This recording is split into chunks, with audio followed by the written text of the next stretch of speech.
Hey everyone, I go by the name of Doubtfire, and in this video I'm going to show you how to locate files that you have deleted in your recycle bin, but you had to restore them, but you can't find them in your original folder that you had them in. If this video did help you out, please drop a like, and if you are new to the channel, consider subscribing. Alrighty, ladies and gentlemen, so we're going to go ahead and go into the control panel. That's the first thing you want to do. And then you want to go ahead and click File Explorer options. So now here we have the general, view, and search.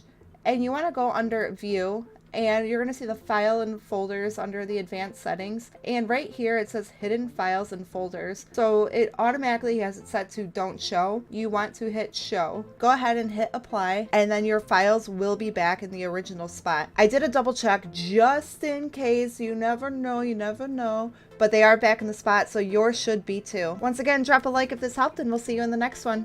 Peace.